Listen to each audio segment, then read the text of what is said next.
Somewhere in Austin, Texas, a woman is sitting there staring at a map slowly loading on her screen. She didn't go for a ride that day. No, she was watching someone else's ride. And when that map finally stopped moving, when that little dot settled right on a street address, she closed the laptop, picked up her gun, and got into her Jeep. This isn't some spy thriller movie. This actually happened, in broad daylight. And the thing that led the killer straight to her victim wasn't some secret tracking device planted in the dark. It was just a fitness app, one that you might even be using right now. Her name was Moriah Wilson. She was only 25 years old. She was one of the fastest gravel cyclists in the world. And she never made it home from Austin. Before we go any deeper, if this is your first time here on the channel, I'd really appreciate it if you'd do one small thing. Just look down, hit that subscribe button, and turn on notifications. Because what we do here is dig way past the headlines.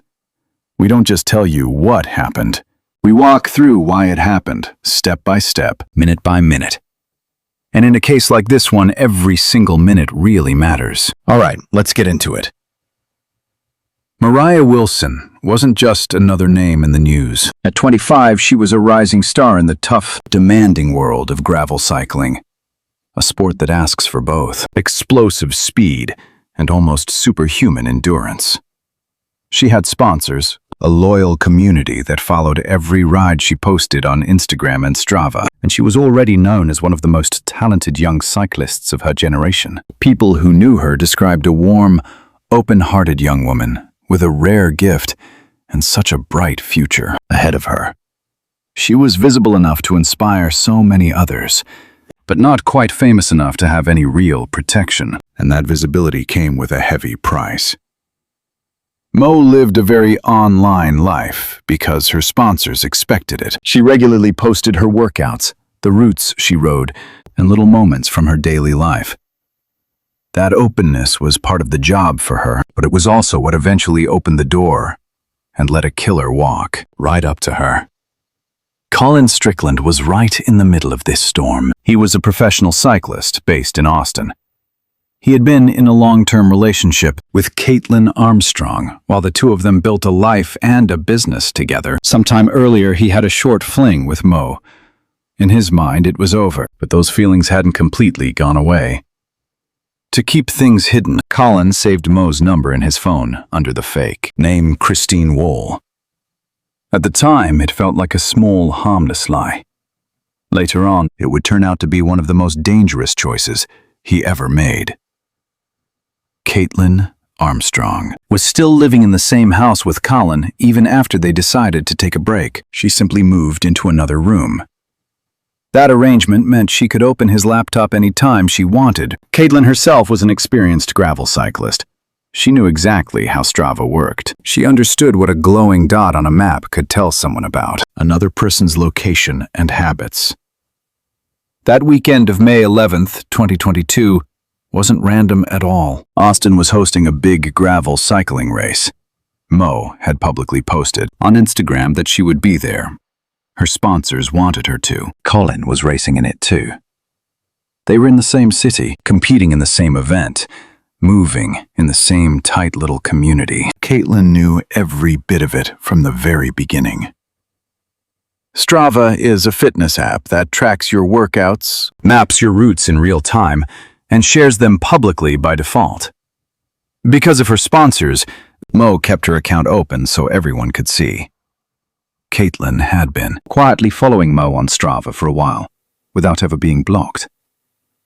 On the morning of May 11th, Mo went out for a training ride and uploaded her route like she always did. That route ended exactly at the house where she was staying. Strava doesn't just show where someone is, it also shows how long they stay in one spot and whether they keep coming back. Kaitlin studied that map very carefully that day. Because she still lived in the same house, Kaitlin could open Colin's laptop whenever she felt like it. She read the private messages between him and the contact saved as Christine Wohl.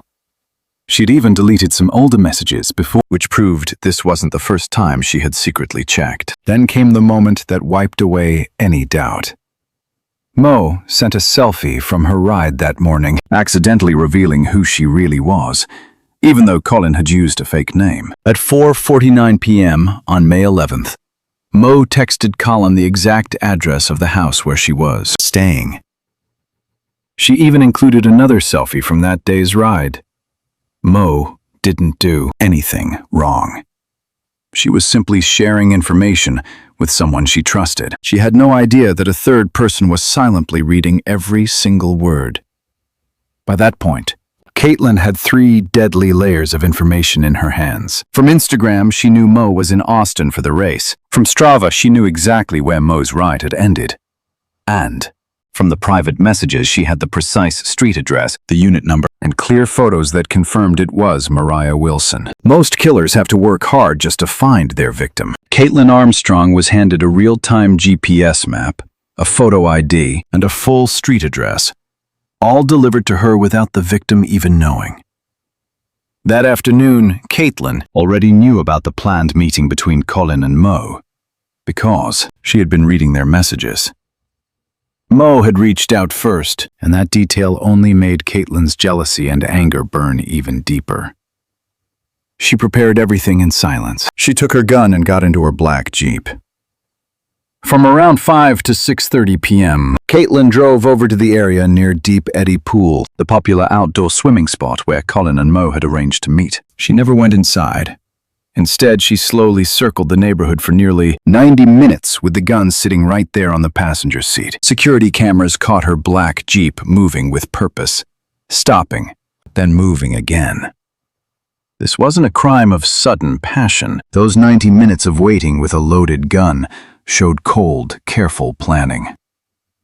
Inside the pool area, the security cameras told a completely different story. One Kaitlin never saw. Colin and Mo acted like casual old friends catching up. There were no hugs, no kisses, no intimate looks at all. Their meeting looked perfectly ordinary, yet in Kaitlin's mind, she had already written a much darker story, one that gave her all the justification she thought she needed. Around 7:30 p.m., Kaitlin deliberately turned off her phone so no one could track her location. Just moments later, the telematics system in her Jeep recorded the vehicle starting to move east, heading straight toward the neighborhood where Mo was staying. She didn't go home. She didn't stop anywhere else. The direction that Jeep was heading made her intention painfully clear. Kaitlin parked in a quiet alley close to the house and waited more than 20 minutes inside the vehicle. Later, vehicle data and neighborhood cameras confirmed she moved to at least 3 different spots so she could carefully watch the street. She was waiting for Colin to drop Mo off. When Colin finally brought Mo back to the house, Kaitlin watched it all from the shadows.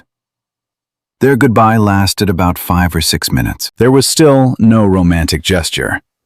Colin left on his motorcycle and even sent Kaitlin a casual text about his evening. She never replied. Right after Colin drove away, Kaitlin made her move. She walked up to the front door and knocked. When Mo opened it, Kaitlin forced her way inside. She chased Mo through the living room and all the way into the bathroom. 3 shots were fired. Moriah Wilson, just 25 years old, died right there at the scene. No one in that quiet neighborhood reacted fast enough to call for help immediately. Okay, real quick, before we get to how everything came crashing down on her, if you're watching this and you feel like you need to send it to someone right now, please go ahead. Share it with a friend who loves true crime or drop it in a group chat. It really does help the channel more than you know. And honestly, the next part is what shocked me the most. Let's keep going. Kaitlin Cash, the owner of the house, came home later that evening and discovered Mo's body. When the police asked who had seen Mo last, she immediately mentioned Colin Strickland. Officers went straight to Colin's home, the very same house he shared with Kaitlin Armstrong. During her first questioning, Kaitlin couldn't give a convincing alibi for the time of the murder. She struggled to explain why her phone had been turned off during that exact critical window. She also had no idea that her own Jeep had recorded every single movement through its advanced telematics system. That vehicle data became a silent witness that simply would not lie. It matched perfectly with multiple security cameras in the area and let investigators rebuild her entire timeline with frightening accuracy. The irony was devastating. Kaitlin had used digital tools to hunt her victim, but the same digital world had been quietly tracking her every step and handing the evidence straight to the police.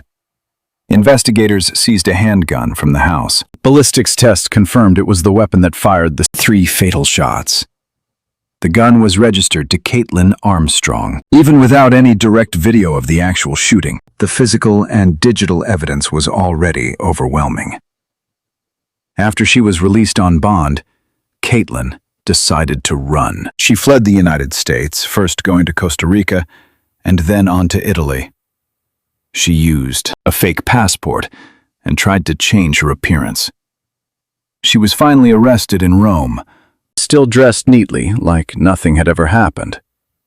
She'd put all her energy into escaping instead of facing what she had done. In the end, she was caught the way so many fugitives are, far from home, by authorities who knew exactly how to follow the trails she left behind.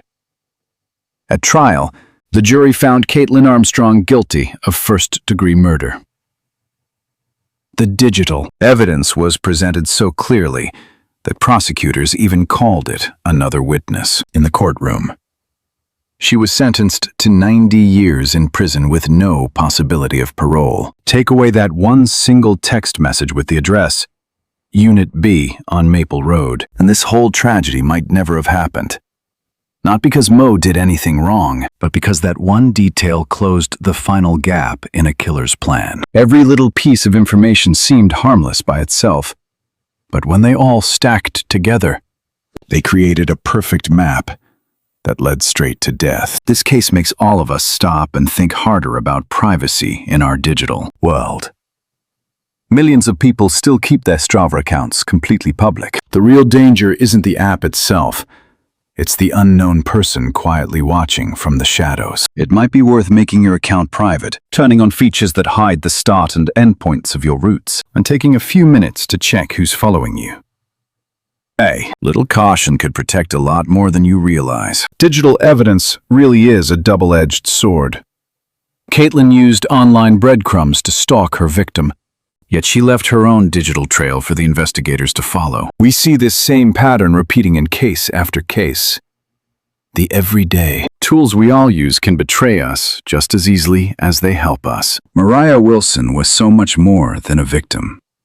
She was a fierce competitor, a devoted daughter, a loyal friend, and one of the most gifted cyclists of her generation. She was only 25 years old, with an entire bright future still waiting for her. She lost her life not because she was careless, but because someone else chose to turn the ordinary things she did every single day into weapons. Her story deserves to be told with care and respect. And that's exactly what we try to do here. Before I let you go, I want to say a genuine thank you. Not the automatic kind you hear at the end of videos, a real one. You chose to spend these 25 minutes with me, going deep into a story that matters, that really means something to me. A special thank you to the Notebook Vive E community. You've been with us from the very beginning, and your comments, your shares, and your steady support are what keep this channel going strong. If this video moved you, made you think, or even made you go check your own Strava settings right now, please drop a comment below. Tell me which part hit you the hardest. I really do read every single one. Take care of yourselves out there, and I'll see you in the next one.